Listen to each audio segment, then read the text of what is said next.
Graça e paz da parte de nosso Senhor Jesus Cristo. Que bom podemos encontrar-nos novamente para juntos sermos alimentados da palavra de Deus. E eu creio que Deus tem uma palavra para o meu e para o seu coração nesta noite. O nosso texto básico será em Efésios, no capítulo 1. Porém, antes do nosso texto básico, eu gostaria de voltar um pouco na história desde a criação, quando Deus fez o homem. É interessante que lá no versículo 28 do capítulo 1 de Gênesis, a palavra deixa claro que Deus abençoou o homem. Então Deus fez o homem para que estivessem sempre juntos, caminhassem juntos, colocou num lugar especial, supriu todas as suas necessidades. Porém, no capítulo 3, houve algo que mudou toda a história. Fala-nos da queda do homem, quando o homem pecou contra Deus.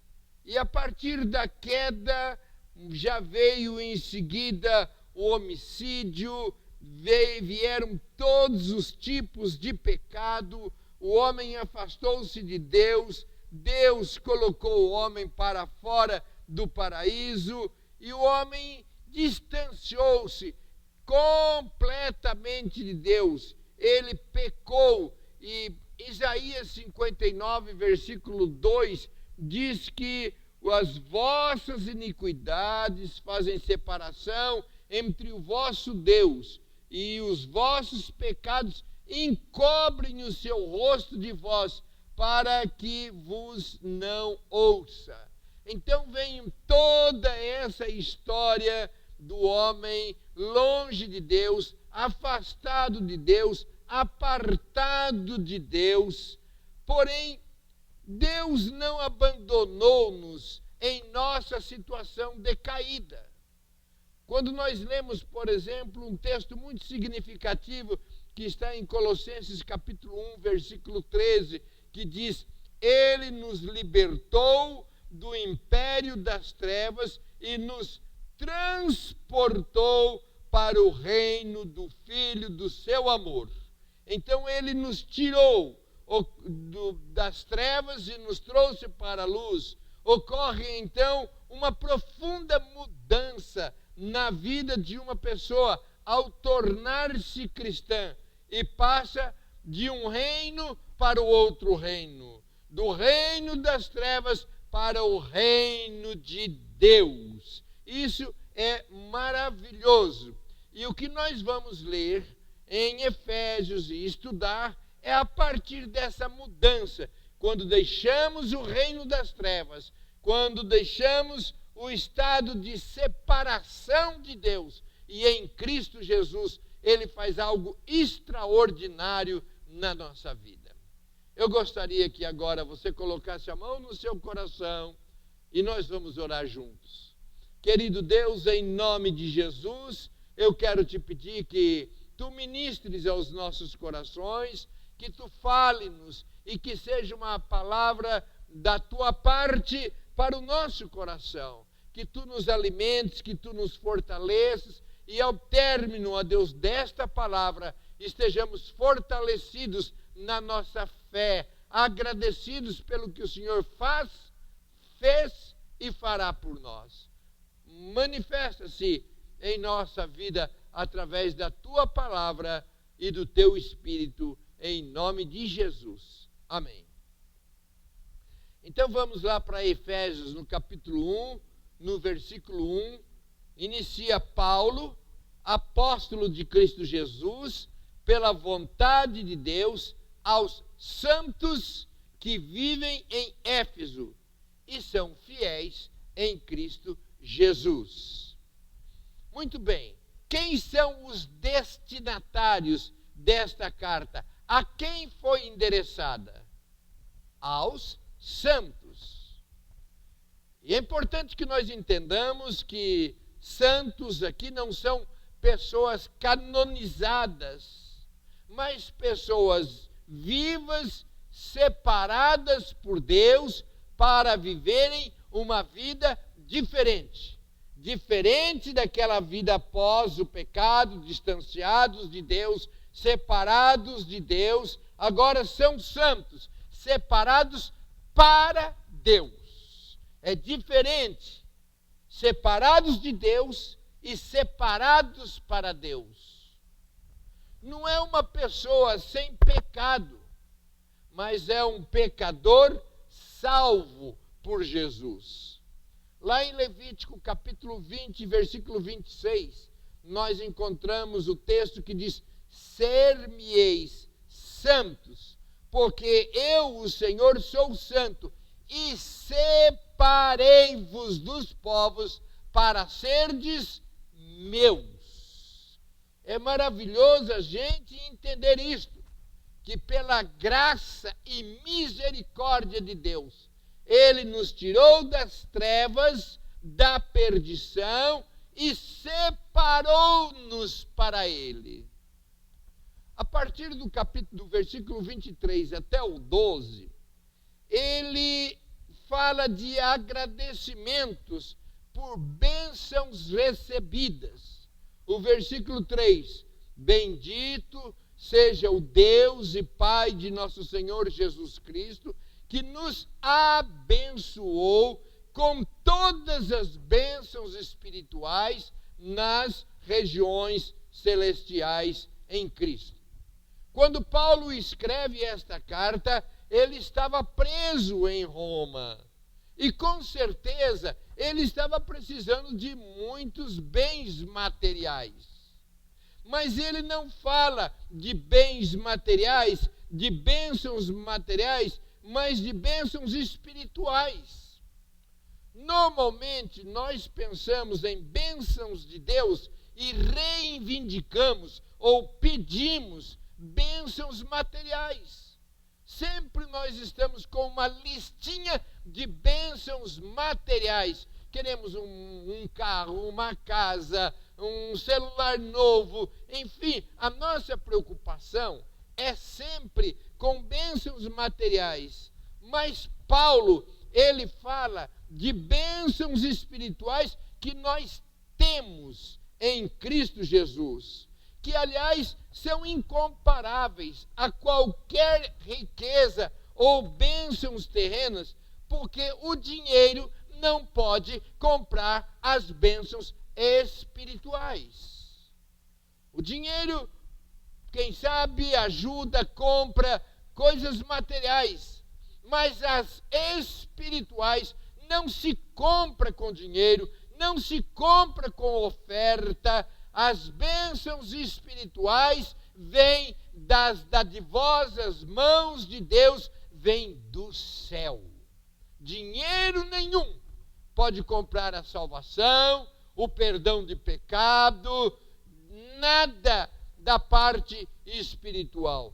Mesmo quando nós ofertamos ou dizimamos, nós não estamos comprando bênçãos, nós estamos agradecendo, demonstrando a nossa gratidão pelo que nós já recebemos.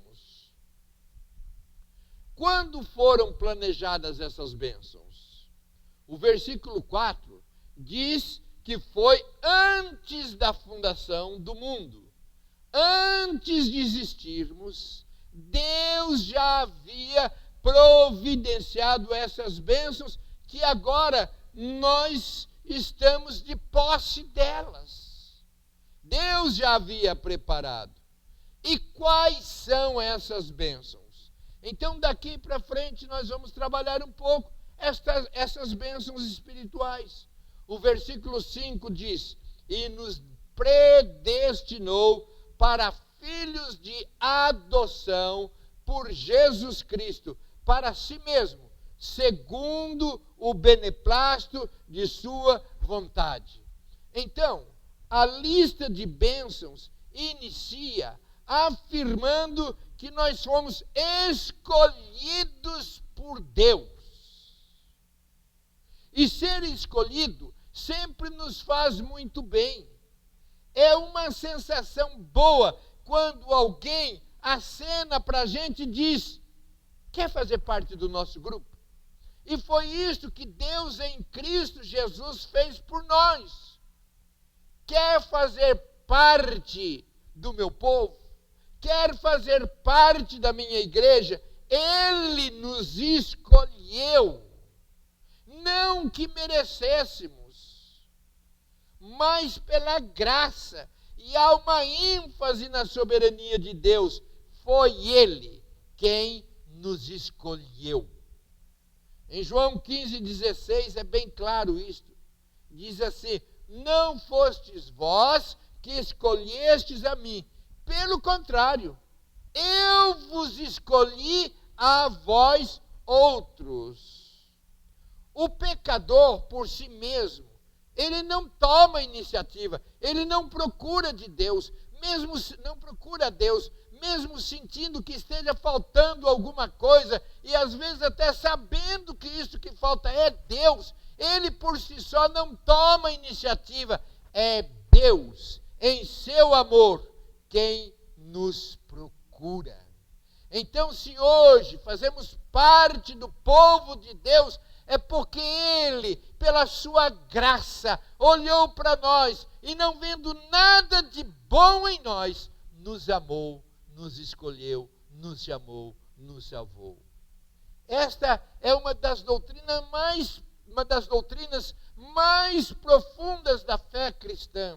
É a doutrina da eleição, ou da segurança eterna. A doutrina da eleição é um incentivo à nossa santidade e não desculpa para o nosso pecado. Eu fui escolhido por Deus, Deus me escolheu, então a minha salvação é dada por Deus, eu posso fazer o que eu quiser. Não! Ela é um incentivo à minha santidade. Se Deus me escolheu, e nós vamos ver daqui a pouco, Ele nos escolheu para vivermos em santidade. A doutrina da eleição é um estímulo à humildade e não para o orgulho, para que batamos no peito achando que havia alguma coisa interessante, alguma coisa boa, eu sou salvo e alguma coisa nesse sentido. Não, é um estímulo à humildade. Eu sou salvo pela graça de Deus, escolhido por Deus, a Ele seja dada toda a honra e toda a glória. Não sou eu que me escolhi, é Deus que me escolheu, não sou eu que me garanto, é Deus em Cristo Jesus quem garante a minha eleição, a minha escolha e a minha salvação. Ainda no versículo 5 diz que nós somos adotados. Nós éramos criaturas de Deus. Deus criou a todos, mas Ele nos adotou como filhos. Ele quer uma relação mais íntima do que criaturas. Antes de termos a Cristo, somos criaturas. Mas a partir de Cristo no nosso coração, nós somos adotados e nos tornamos filhos de Deus. E o texto diz que é segundo o beneplácito de sua vontade. Essa adoção só é possível pela obra de Jesus Cristo na cruz do Calvário. Ele pagou o preço ali na cruz para que de criatura passássemos a ser filhos de Deus. Nós somos dele por criação e por filiação. Há uma ilustração que que explica bem essa situação. Conta-se que um garotinho, ele fez um barquinho com todo carinho, preparou, ficou muito bonito o barquinho. E na primeira chuva ele foi brincar lá fora e aproveitando então a enxurrada ali com seu barquinho, brincando. Mas de repente veio uma enxurrada mais forte e levou o seu barquinho e foi embora, e ele perdeu o barquinho. ficou triste por isso. Mas dali uns dias, numa nova chuva, ele viu que um amiguinho seu estava brincando com o seu barquinho. E ele chegou para o seu amiguinho e disse: esse barquinho é meu. Ele disse: não, é meu. Eu que fiz. Ele disse: mas eu achei. Eu estava jogado, eu achei. E ficou naquela discussão toda, até que o garoto que tinha feito o barquinho falou: tá bom, eu compro de você esse barquinho. Ele foi, pegou o seu cofrinho, tirou suas reservas e comprou novamente o seu barquinho. E agora ele, com o barquinho na mão, ele dizia: você é meu 2 vezes, porque eu te fiz, eu te criei e porque eu te comprei. Nós somos de Jesus porque Deus nos fez. Nós somos de Jesus porque fomos comprados pelo sangue de Jesus na cruz. Isso não é lindo? Versículo 7 diz: nele nós temos redenção pelo seu sangue, a remissão dos pecados, segundo a riqueza da sua graça. Redenção significa resgatar, redimir. Tem a ver com o ato de soltura de um escravo mediante o pagamento de um preço. É o que Cristo fez conosco. Ele nos resgatou, pagou um preço, nos redimiu. Nós éramos escravos do pecado, estávamos mortos nos nossos delitos e pecados, separados de Deus, destinados à perdição e ao inferno. Mas Cristo pagou o preço para nos libertar e nos redimir. E em Cristo nós somos resgatados do inferno, da perdição. Então, ao crer que Ele morreu para a nossa salvação, que Ele morreu em nosso lugar, que Ele fez tudo por nós, nós somos resgatados do mundo, da morte para a vida, da perdição para a salvação, do reino das trevas para o reino de Deus. Mas o texto fala também de remissão. E remissão significa perdoar. Isto é, nós fomos resgatados e perdoados. Ao resgatar alguém do mundo do crime, ele deixa a antiga vida, mas tem uma dívida com a sociedade. E ele vai ter de pagar essa dívida. Mas no nosso caso, além de resgatados, nós fomos redimidos. Ou seja, a nossa dívida foi extinta. Não temos mais dívida. Ela foi redimida. Ela foi paga. Ela foi perdoada. Louvado seja Deus por esse tão grande feito em nosso favor. E isso, diz o texto, segundo a riqueza da sua graça. Ou seja, todas as bênçãos recebidas são por meio ou segundo a riqueza da graça de Deus. Aí, os versos de 8 a 10. Deus derramou abundantemente sobre nós, em toda sabedoria e entendimento, e nos revelou o mistério da sua vontade, segundo o seu propósito, que ele apresentou em Cristo, de fazer convergir nele, na dispensação da plenitude dos tempos, todas as coisas, tanto as do céu, como as da terra. Então, refere-se aqui a algo que estava oculto. Nós dissemos que desde a fundação do mundo, Deus já havia preparado para nós essas bênçãos, mas estavam ocultas, mas que agora é nos dado a conhecer. Que privilégio podemos conhecer, receber essas bênçãos que Deus nos dá. Então, além da riqueza da salvação, concedida gratuitamente, Deus revelou o mistério da sua vontade. Isto é obra do Espírito Santo, revelação espiritual, que só entende, que só crê aqueles que têm o Espírito Santo de Deus habitando no seu coração.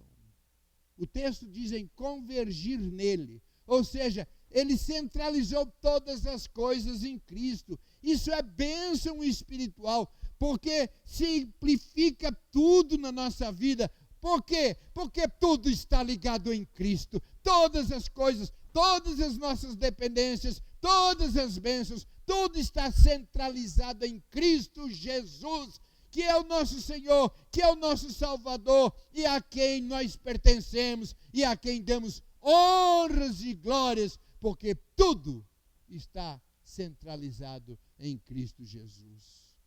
Versículo 11 diz: em Cristo fomos também feitos herança. Em Cristo nós temos uma herança, a herança eterna. E em Cristo nós somos uma herança. Então, talvez você nunca seja rico nesta terra, mas não importa, porque há uma herança eterna nos céus esperando por você. Você crê nisto?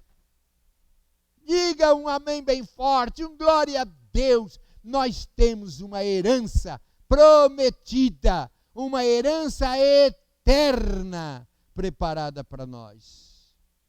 Versículo 13 diz assim: nele também vocês, depois que ouviram a palavra da verdade, o evangelho da salvação, tendo nele também crido, receberam o selo do Espírito Santo da promessa. O Espírito é o penhor da nossa herança, até o resgate da sua propriedade em louvor da sua glória.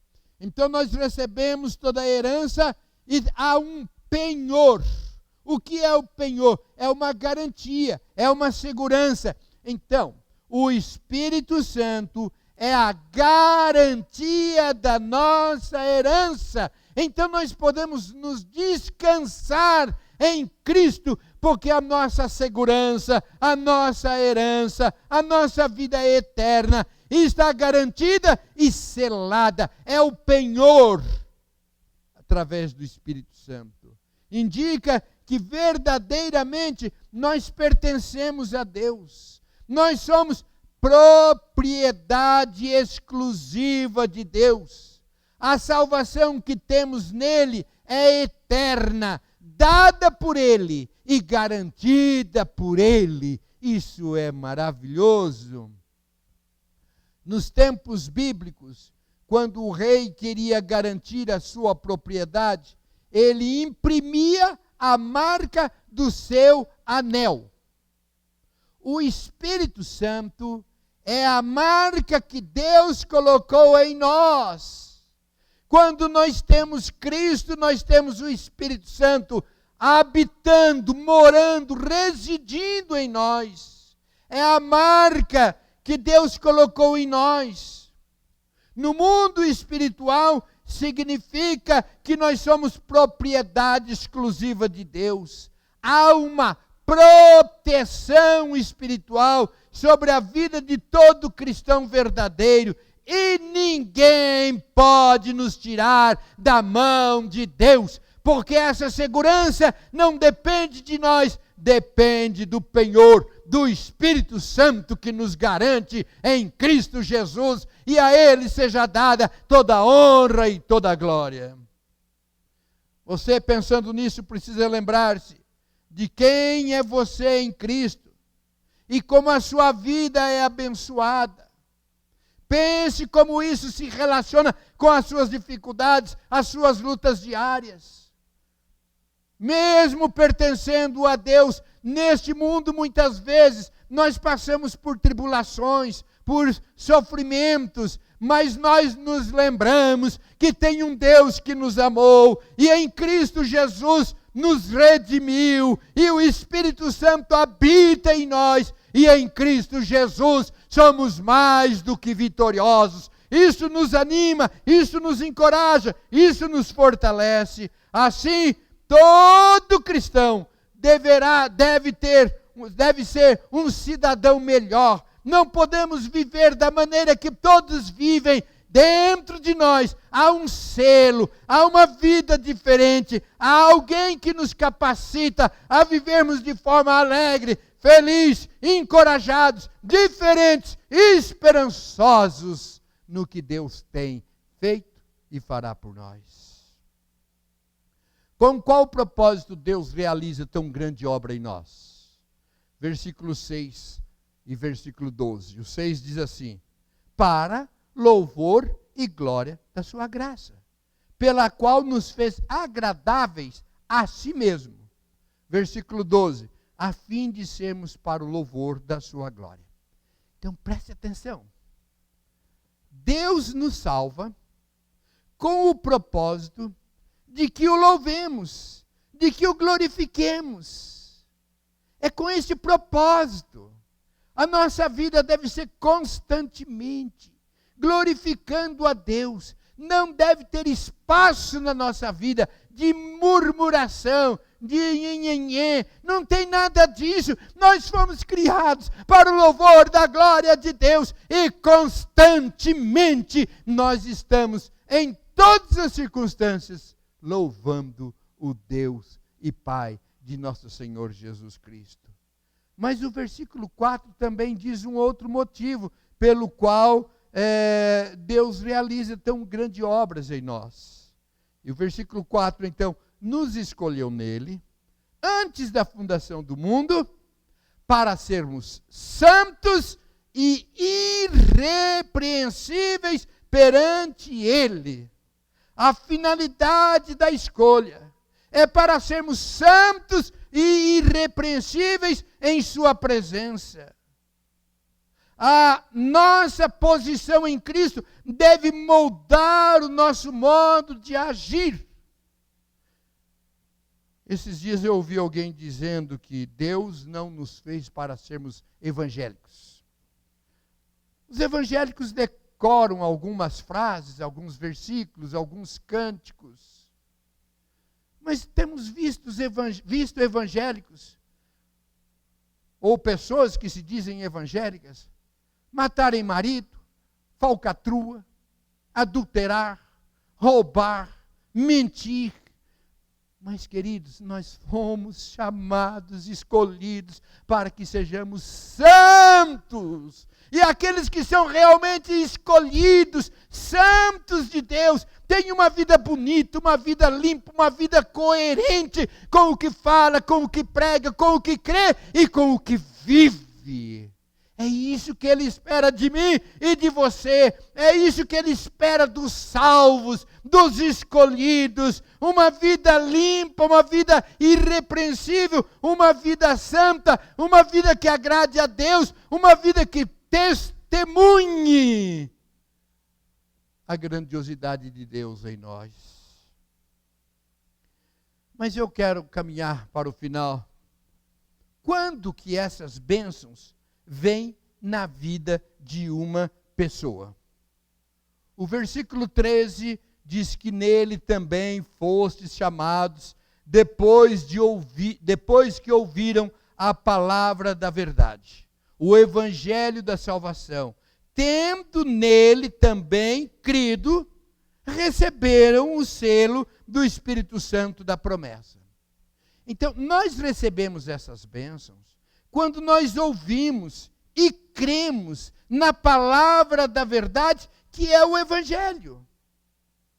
quando nós aceitamos Cristo em nossa vida, quando nós reconhecemos o nosso pecado, que estávamos destinados à morte e à perdição, mas reconhecemos que Jesus é o Deus que se fez homem, habitou entre nós e morreu na cruz para pagar os meus pecados, os seus pecados. Quando nós reconhecemos isso, quando nós cremos, quando nós ouvimos desta palavra e a recebemos, então algo extraordinário acontece na nossa vida.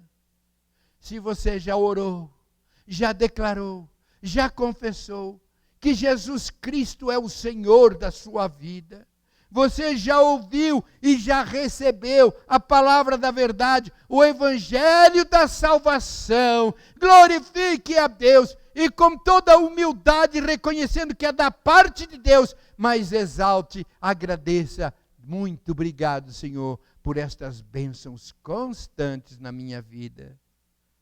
Mas agora sim, para terminar, eu quero fazer um desafio. Se porventura você ainda não recebeu Jesus Cristo no seu coração, não entendeu ainda esta palavra, este convite de Jesus Cristo, eu quero desafiar você agora mesmo a arrepender-se, afastar-se de seus pecados e crer em Cristo Jesus e dizer: Senhor Jesus, eu reconheço, Senhor, como meu único e suficiente Salvador. A Bíblia diz que nós precisamos confessar isso, com o coração se crê e com a boca confesse. Eu quero convidar você agora mesmo a colocar a sua mão no seu coração e dizer: ó Deus, como que eu preciso dessas bênçãos, ó Deus, como eu preciso dessa salvação. E eu quero convidar Jesus Cristo a entrar agora no meu coração, e eu entrego a minha vida para Jesus, e doravante eu sou de Jesus. Se você assim fizer, estas bênçãos serão preciosíssimas para a sua alma, e você vai sentir agora mesmo a confirmação do Espírito Santo, te trazendo a paz, te trazendo a alegria, te trazendo a convicção de que Deus te elegeu, Deus te escolheu, Deus te salvou. Você precisa dar esse passo. Faça isto agora mesmo. É algo muito especial, que não é apenas para este momento, mas é para a vida eterna. Meus irmãos e minhas irmãs, que esta palavra fique gravada no seu coração.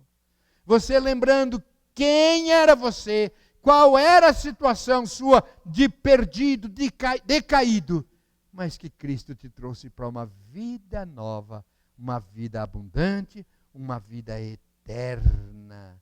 Isto é importante, porque quando recebemos a Cristo, nós temos nesta vida aqui, já uma vida abundante, mas Ele nos promete também a vida eterna.